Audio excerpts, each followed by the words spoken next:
Yeah, welcome back from the lunch break. Next up is Johannes Weber talking about dynamic IPv6 prefix problems and VPNs, and the stage is yours. Yeah, thanks. Yes, I hope everyone enjoyed this meet. Yeah, and you're not going to sleep now for the next hour. But listen, so who am I? My name is Johannes Weber. I'm working as a network security consultant at TÜV Rheinland-Isaac. And my main focus is on firewalls and VPN crypto and routing, switching, emails, so all this network stuff with some little applications. I'm almost interested in two technologies that are IPv6 and DNSSEC. So that's technologies, or they are not vendor-driven, they are not appliances-driven, so we are not selling any new appliances to our customer base, but it's technologies that are quite new to the internet and to our customers, so it's interesting to talk with those technologies to them. I have a blog webernets.net, where I'm blogging almost once a week about network and routing and security stuff, and my Twitter handle is Webernets. So what's the agenda for this talk?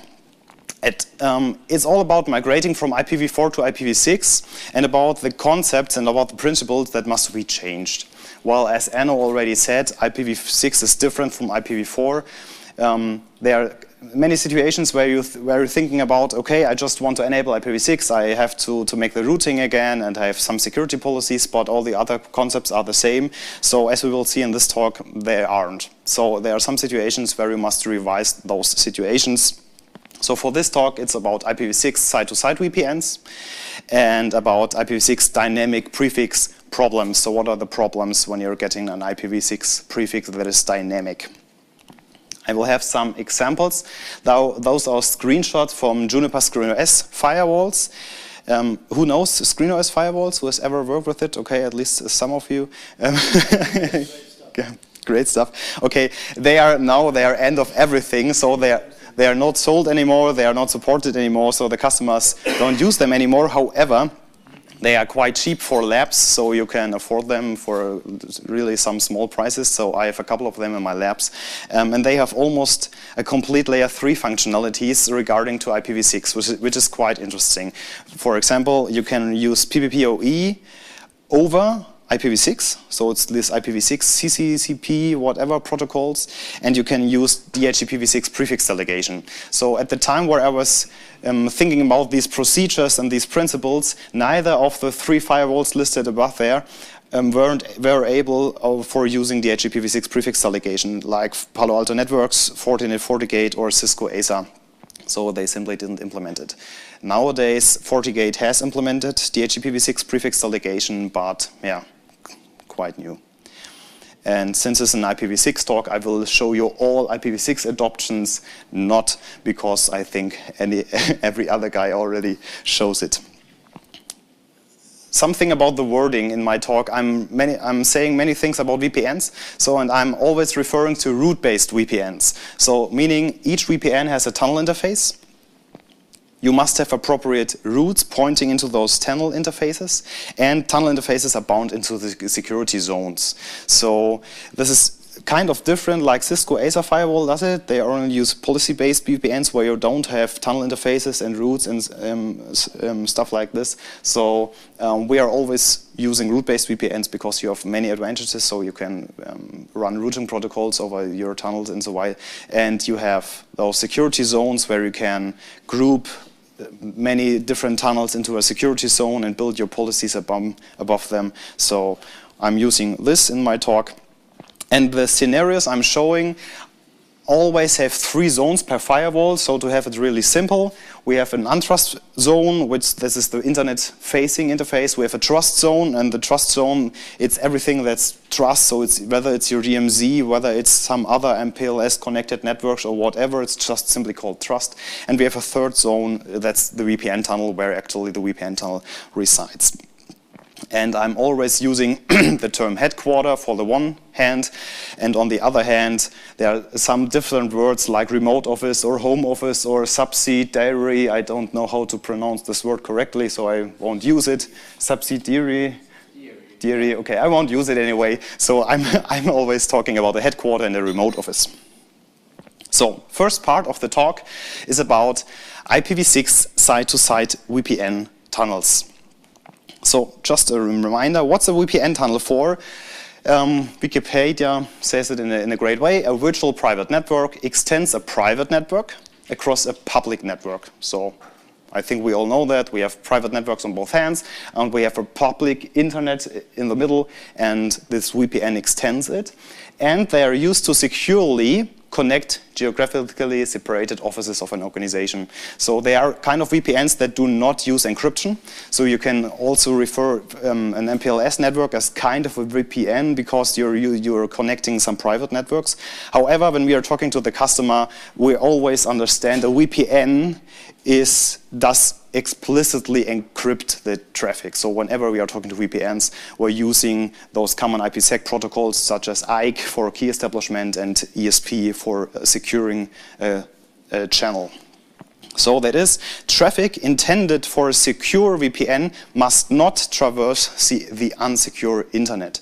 So this is the agreement. Here, when we are saying we have in a VPN, we don't expect that any of this traffic moves through the internet because we don't want to expose any details for whatever we are doing here. So an example, a real-world example, is securing mail transfer between two partner MTAs. So you have two partners, they have an email server, so for whatever reason they are not focusing on end-to-end email encryption, and they don't have any TLS transport layer security between their MTAs, but still they want to exchange their email in a secure manner. So the firewalls that connect to the MTAs have a VPN tunnel, and you have a route to the other MTA, and now these two companies can exchange secure mails. So what's the situation for an IPv4 network first? We have private IP addresses on both sides, so this is all well known. Yeah, we have, for example, the 10/8 on the headquarter, and we have a partner that has some other IPv4 ranges on the left-hand side, and we have a VPN tunnel. So that means mostly, from our customers' view, is that only private IP addresses on both sides are used. Of course, you must have appropriate routes into the VPN tunnel or the VPN tunnel interfaces, and you have security rules pointing from trust to VPN and vice versa, so that sessions initiated here are allowed to the VPN tunnel, and here VPN tunnel to trust. You have some policies as well, so that the connections can work. So the interesting part here is, what is if the VPN tunnel is down? Nothing happens, mostly, because at least the ISP router will discard the private IPv4 addresses. So in the case the VPN tunnel is down, you possibly will use the default route pointing to the internet to reach some other private networks. Either your router inside your firewall will discard the packet, or the internet router will discard the packet. So this you won't ever reach the other side through the internet when the VPN tunnel is down.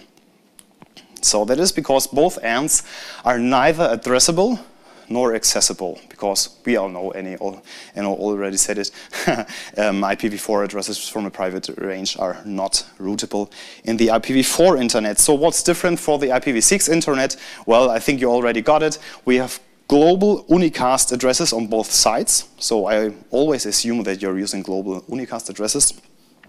So that means if the VPN tunnel is down, packet might traverse successfully through the unencrypted internet.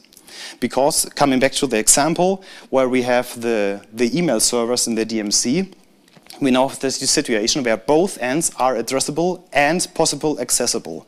So they are addressable, since we are using GUAs, and they are possible accessible, meaning that we probably have security rules from untrust to trust, allowing some kind of traffic. In the case of email servers, you definitely want to allow incoming emails from the untrust zone to your email server. So again, using the example of the two email servers that want to communicate securely via a VPN and fully rely on the encryption of the VPN channel. If the VPN tunnel is down, those emails will successfully be sent to the other side's MTA server because it simply works. So the problem here is the end user won't notice if the VPN tunnel is down. In the IPv4 world, if the VPN tunnel is down, the emails won't succeed, and the users will wave their hand, will winken, to say, hey, my emails are not there. In the IPv6 world, it will succeed. So what can we do? Yes? Why do you use site local addresses? Yes, so you can use unique local or site your other kind of addresses. So I assuming that we are using GUA global unicast addresses all the time here. Yeah. So what can we do to not run into this situation? I have 4 principles that you can or that you must configure on your firewalls to overcome this issue. So this is just a little bit zoomed into my graphic from just it's showing one side of the network, so you can simply mirror it. So the other side, of course, has the same internet connection and VPN tunnel and trust. So first, you must configure a static and permanent route to the other side through the VPN. So you already have configured a static route because you're not running a routing protocol here at this layer, at this scenario. However, you must configure the route to be permanent. That's mostly a checkmark or CLI command for whatever. So that means even in case the VPN tunnel is down, the route stays active in the forwarding information base pointing to the tunnel interface, which is down. Hence, the router will discard the packets. So the permanent here is crucial, that if the VPN tunnel is down, it's not permanent, then packets will use the default route. With a permanent route, they won't. Second, use a feature called Unicast Reverse Path forwarding on the untrust interface. What is Unicast Reverse Path forwarding doing? It simply is saying, when I have a routing table pointing to network A on the right-hand arm, and I'm only expecting packets sourced from network A coming into the interface where the route points to. So meaning here, when I have a static and permanent route to the other side through the VPN tunnel, I'm only expecting packets sourced from those addresses coming into the VPN tunnel and not coming into the untrust interface. So if the other side sends packets to my zone that I am only accepting, that I'm only waiting for on the tunnel interface, but they are coming into the untrust interface, it's kind of an IP spoofing, and I won't accept those packets at the routing layer because it's kind of an IP spoofing. So those 2 approaches are at the routing layer, because at the routing layer I can decide whether to accept or to not send packets through the internet. Third, you must use a policy from trust to untrust that explicitly denies traffic to the remote side. So, of course, you have some policies from trust to VPN allowing the traffic and vice versa, but you must explicitly deny it to not leave the untrust interface. So even though those routing protocols or those routing stage approaches do not work, or you have deleted them for some reason, you have a policy that explicitly denies those traffic. And fourth, it's the same the other way around. You also must use some policies pointing from untrust to trust, denying traffic from the remote side. So here again, if the remote side has some failures in its network and it's going to send emails via the internet, while you're only expecting it to send it via the VPN tunnel, you will have a policy denying those connections so that at least the connection won't succeed anyway. In the kind of an email, you will have the TCP SYN to your firewall, but the session won't ever open, so you won't expose your plain text emails to the internet. So, one example. On the left-hand side, I had 2 partners. It's just a trace route. It's not that fancy here. So you can see where, since I'm using global unicast IP addresses, I have addressability and I have accessibility, so I can trace route from the one side to the other side. While on the right-hand side, I've configured a VPN, so I'm using the same source and the same destination, and the session works, of course, but now through a VPN. So, first example. In case of a broken VPN, this screenshot is from the remote office, we'll still have the permanent route. Meaning, there are some IPv6 echo request sessions initiated on the remote office to the headquarter through the VPN. The traffic is accepted, but since the route points to a tunnel interface that is down now, we're simply running into an aged out session. So we are sending the packets, the routing layer discards the packets because the tunnel interface, the exit interface is down, and the packets are discarded. So this is what we want in this case, because we don't want to expose those packets to the internet. Second, if this permanent route is not active in the routing table, so if you have not made it permanently, then you still have those explicit policies to the untrust interface denying this traffic. So you can see here that we are going to a destination to the untrust network. However, the action is reject or denying. So all those sessions are coming into the firewall, but you're denying those sessions. And again, you succeeded in not sending those packets to the internet. So those two screenshots were from the remote side. Let's now have a look at the headquarter. So for example, if the root and those deny policy I just showed are deleted on the remote side, so the remote side now will start sending packets through the internet that are intended to use the VPN, the headquarter still blocks those connections. For example, in this case, so the remote side goes through the internet, but then when it reaches the hop of the firewall from the headquarter, you're getting a Zeitüberschreitung der Anforderung, which means so the packets don't succeed. The firewall blocks it because of two reasons. First reason, because it blocks it because it has enabled Unicast Reverse Path forwarding, meaning there are some sessions coming into the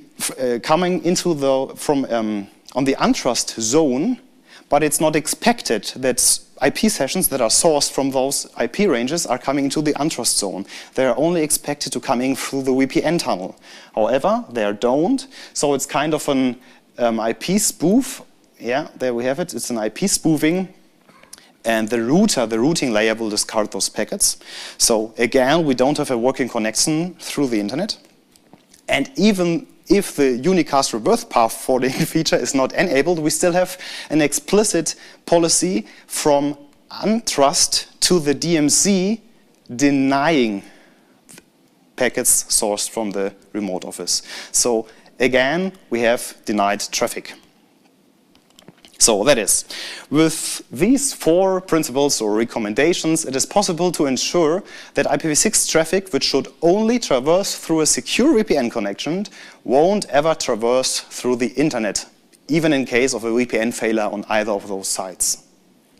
Furthermore, they ensure that security is not made only at the network layer, routing, but also at the firewall stage policy.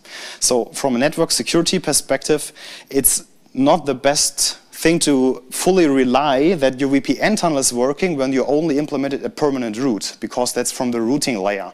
So possibly you have some other routing guys who are administering the routing. If you want security, you should have a firewall, you should have security policies that's at the firewall stage. So with those 4 principles, you have 2 of them are at the routing layer, Unicast Reverse Path forwarding, and the permanent route, but you also have explicit security policies that are at the security stage. Any questions so far concerning IPv6 VPNs? No. Okay. The second part of my talk is about dynamic IPv6 prefix problems. And as the picture already implies, it's kind of not that funny. So at first the question, who has a dynamic prefix, dynamic IPv6 prefix at home? Okay. Define dynamic. So dynamic, yeah, I will define dynamic. Dynamic is every time you're rebooting your router, you're getting a new IPv6 prefix. No? Okay, so at least there are some. Who of you has customers that have dynamic prefixes in some scenarios?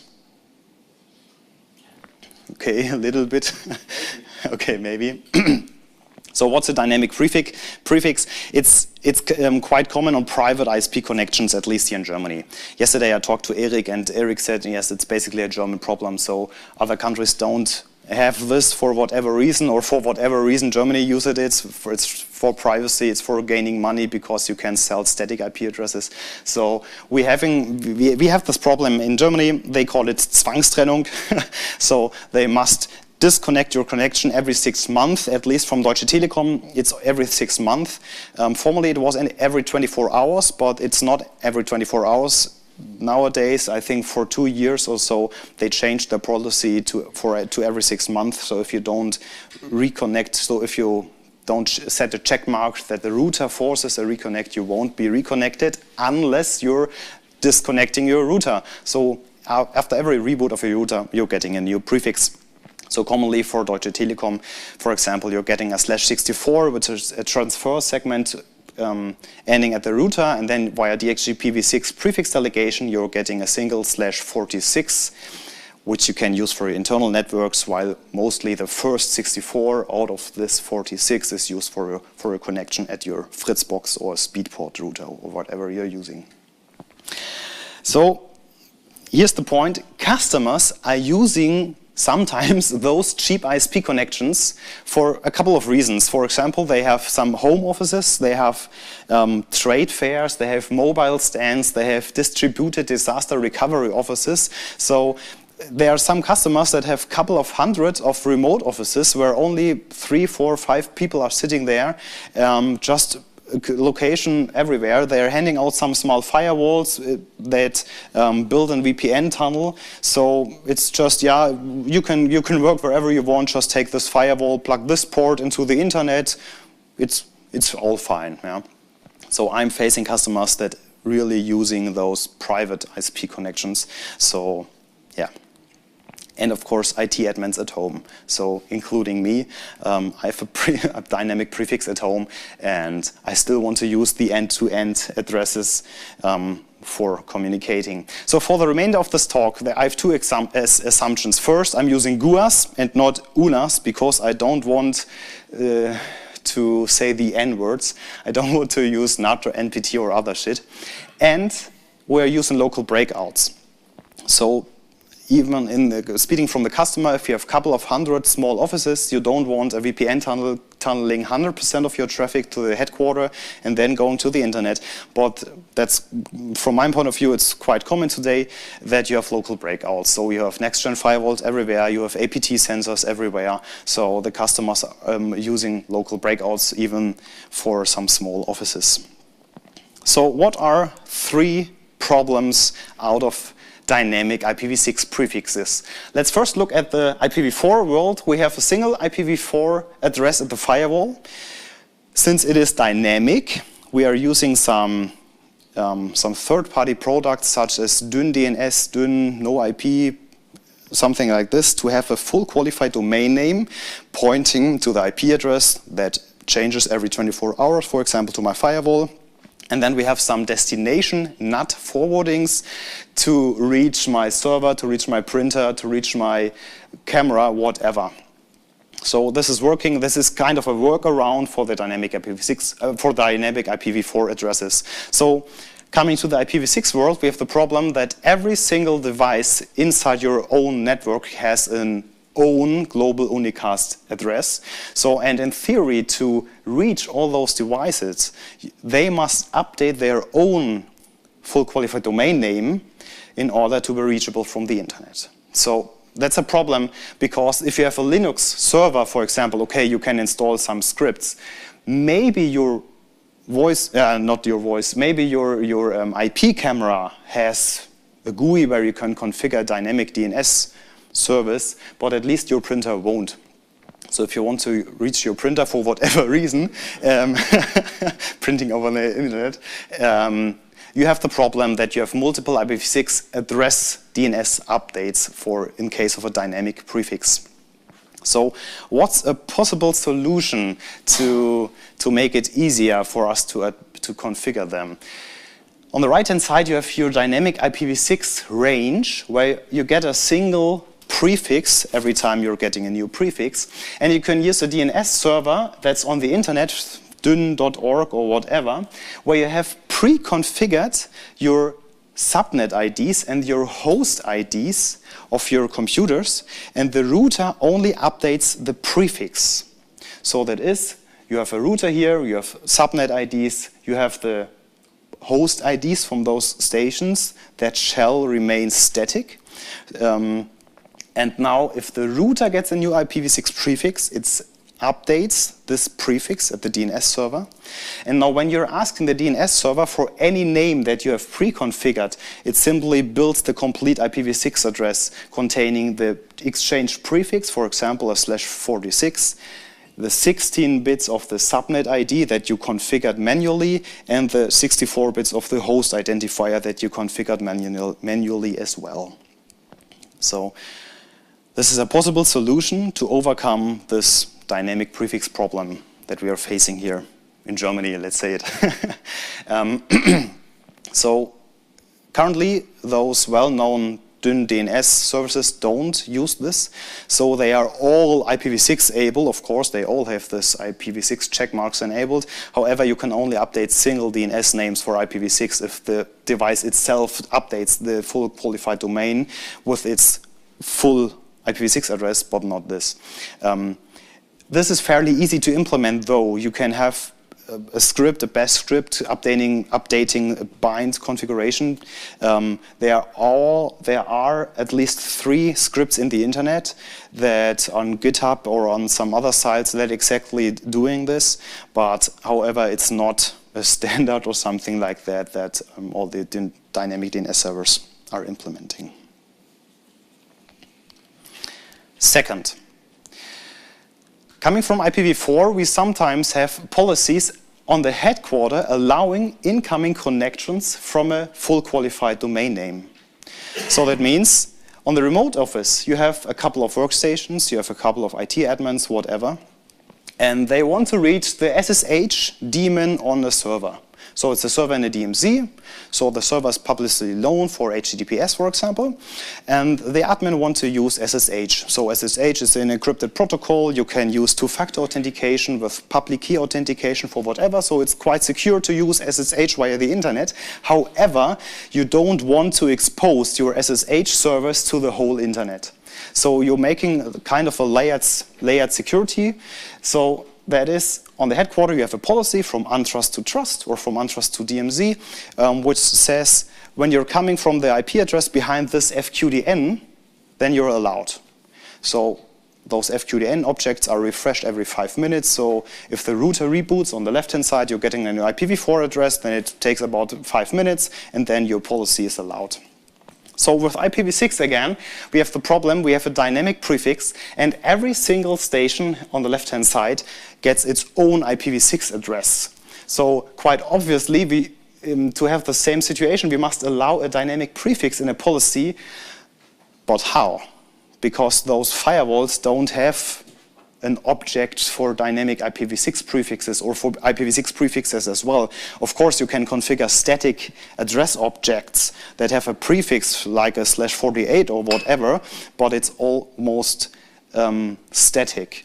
So, and of course, a trivial solution would be that you're running an FQDN name on every single workstation, but obviously this will not scale. So, yeah, that's a problem for now. There's a possible solution because there's a nice DNS resource record called APL. That's a list of address prefixes. Has anyone already heard of this? No? Okay. Enno? No? Oy, oy, oy. So, so the second line here, it's just like it looks in bind when you have your DNS zone. So for example, you have, or wait with your photo, wait a second. So for example, you have IPv6-dot.viberdns.de internet from type APL. You have a 2 saying an IPv6 address is following, and then you have an IPv6 address. So a firewall could use this resource record and the router on the dynamic prefix side could update this record, the firewall could use it and could configure policy based on this. So in fact, it's not used anywhere because experimental. Okay. Small challenge, everyone, for all of you guys with the notebooks. What is the APL of TR18.viberdns.de? You're getting a Snickers, right over here. Yeah. So, just I will give you a few seconds, or let's say 1 minute. What's the APL record of TR18.weberdns.de.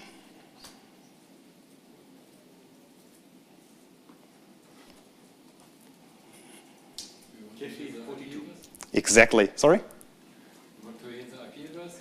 Yes. So what do you see at the IP address or at the prefix? 2001, That's exact. So okay. So I have 2 Snickers. Okay. Okay. Yeah. So how to do it? Just to give a small example. I know it's a little bit small, but asking with DIC, for example, for the AAA record, you won't get any answer because, so you're asking through bus 18 for AAA, but you're not getting an answer, so that is how DIC is saying that there's no answer, no error, but we have 0 answers, we're only getting the SOA record. But if we're asking for the APL record, then this is the answer, because APL, and we have this prefix, it's a /46 prefix, 2001 to DB8, you all know this prefix, KFE 42. So, What is if I want to look it up with NS lookup? There's an option there. I'm not using NS lookup normally. What's minus? Minus type. Minus. APL is not working. It's not APL? Yeah. Okay, so let's just test it. Unknown type. Yes. So you can use DIC. So yeah. So you can download DIC for similarly. You're using it for Linux, for Unix. You can download it for Windows. And I just plugged in the DIC exe and some DLLs into my root directory. So when I'm opening the bash on Linux, so. Can you try this? Oh, sorry. Any? DIC works with any. Yes, DIC works with any. Yeah, so it's depending on the when you're now pointing any. So Yeah, you get it with any. you can get it with any. Yeah, and so since I'm using DNSSEC, I have those resource records. So that's common for DNSSEC. I have the APL record and I have the resource. I have the signature for the APL record. And those who are aware of the DNSSEC, you only have the NSEC record, which is the next. The chain for DNSSEC, and you have the resource record, which is signature for the NSEC record. So yeah, it works. Sometimes you're facing problems when you're using any. For example, when you're using a recursive caching DNS server, and you're asking one single record, and the next time you're asking for any, it will simply get back to you all those records that are in the cache. However, it does not force to do a real request for any. So yeah. Okay, so there are other problems with anyway. Okay, so here's the Snickers. Thanks again. Another idea for this situation. So I just want to show again the situation. We're talking about a policy allowing a dynamic prefix. So another idea would be kind of an intelligent object on the firewall. So, for example, you can shift the prefix length of an FQDN object. So, for example, one device behind the dynamic prefix range updates its /128 IP address. So you have a full qualified domain name that resolves to a full IPv6 address. And now the firewall could configure, or you can configure the firewall or the router or whatever to interpret this object, but only use the first 56 or whatever bits to use it as a prefix. So in theory, this would work, but it's not used anywhere as far as I know. So, however, if you have some feature requests to your firewall or router vendors, it's possible easy to use it. So yesterday we talked with Jasper about, are the firewalls able to use some logic when it comes to IPv6 addresses? For example, is there a firewall who can use an object saying, every time I have this prefix and I have an FF in the 6 hextet, for example, can I filter based on firewall rules, firewall objects? So as far as I know, no, I don't have seen any firewall that is able to do those smart objects. So this would only require to have a few changes at the firewall and not at the dynamic prefix side. Third, what's a third problem when you're using dynamic prefixes? So again, having a look at the IPv4 world, we have a small office, home office on the left-hand side, we have a VPN tunnel through the internet, and we have the headquarter on the right-hand side. We're using private IP addresses on both sides, and we have static routes pointing into the VPN tunnel. This is fairly easy because the only thing that changes when the IP address changes is this IP address on the untrust interface on the small office, home office. So the VPN tunnel is established because you're using aggressive mode. It's not a problem. The VPN tunnel is established, and you're using static routes on both sides because we know what IP addresses to expect on the other side. IPv6 again, static IP addresses, no problem. On the remote office, we can have a static route pointing to the static IP addresses, no problem, but we have dynamic prefix on the left-hand side. So what IPv6 addresses shall we forward on the headquarter into the VPN tunnel? We simply do not know it for the first time because, yeah, those addresses are dynamic. So, yeah. At least this case can be solved using a dynamic routing protocol such as OSPF v3 for IPv6. So here's an example. For this example, that's seen on the routing table on the headquarter. So on the headquarter, I have a couple of prefixes out of a single /48 prefix, so they are locally connected on some interfaces and sub-interfaces. And then I have two more prefixes coming into tunnel 2 via OSPF. And since OSPF uses only link layer addresses for the gateways, we can see them here. So those two addresses are now inserted in the routing table on the headquarter via this VPN. So again, your remote office gets a new IPv6 prefix. The VPN tunnel is established over IPv4, over IPv6. I don't care. It works. It's just in the same way we're doing it every time. And then on the remote office, you have your DHCP prefix delegation. You're getting a couple of /64 out of it.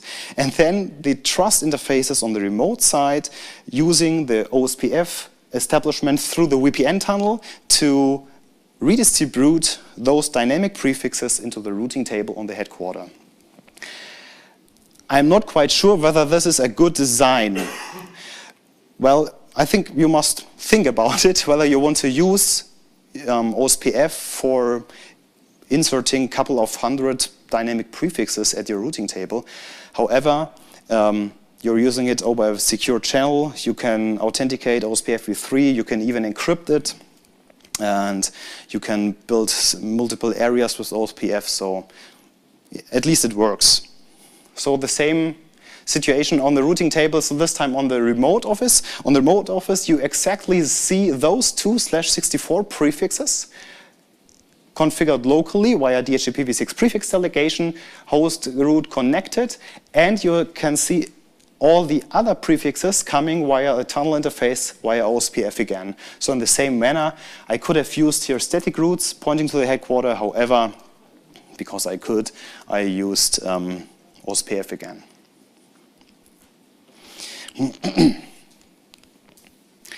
Another possible solution for this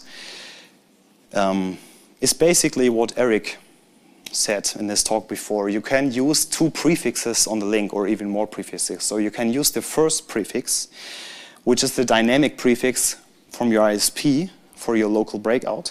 And you can use a second prefix coming through the VPN tunnel, which is just a single 64 prefix from your headquarter.